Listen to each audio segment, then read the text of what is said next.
to ask on this podcast.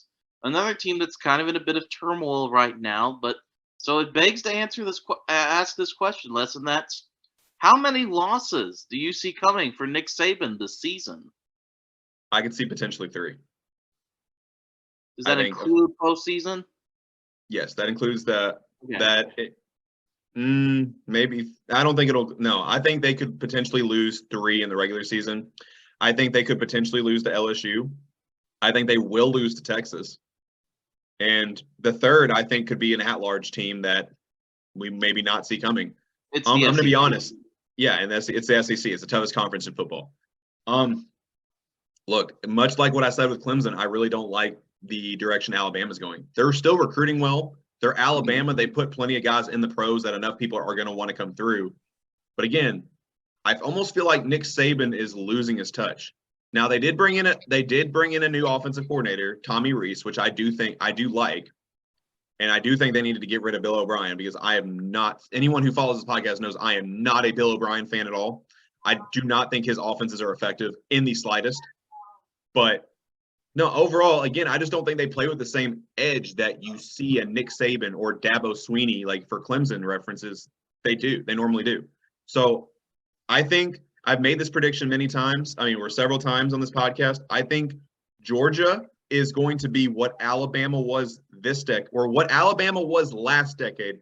I think this is going to be Georgia this decade. Okay. I think I could totally see that happening. And now for a question that comes a little bit out of left field, Les, which, and I'm sorry, you may not have like a super duper prepared answer for this, but what team outside the preseason top 25 of yours could you see entering the top 25 and having a huge impact on this college football season? I'm going to be completely honest. I almost put them in my top 25, and that's Louisville because of the moves Jeff Brom has been making. I think there's just a different morale. Like being a Louisville native, there's a different morale in the city of Louisville when Jeff Brom got hired. And then, of course, being a St. X grad when Micah Carter, I don't know why I just stumbled. I'm having a word vomit right now. I need to relax. But when Micah Carter flipped from Purdue to Louisville, I think that was a big step in the right direction. And yeah, I think they've gotten all kinds of moves. And I think Louisville could sneak into the top 25 at some point. I would agree with you. I'll go back and look at Louisville's schedule every once in a while.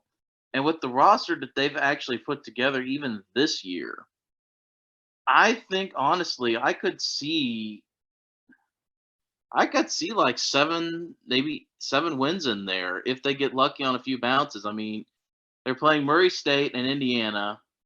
They play Notre Dame and Kentucky. Those are their out-of-conference games. Kentucky's always tough. Kentucky is a good team. Notre Dame should be tough, but, they're beatable. I mean, Murray State and Indiana, 2 easy wins. And then you get a couple ones in conference. They avoid some of the big dogs this year. I could honestly see Jeff Brown winning 7 games in his first year if Louisville gels together extremely quickly. And for my final question, Les, what does USC have to do to overtake Georgia this season? That's a great question. They're gonna have to go undefeated for sure. Which I can see Georgia doing as well. I don't know if there's really going to be an opportunity for USC to really overtake them because starting Georgia off of that number 1 spot, I see Georgia just as easily going undefeated as I do USC going undefeated. I think USC took a big step forward because of the defensive players they brought in through the transfer portal.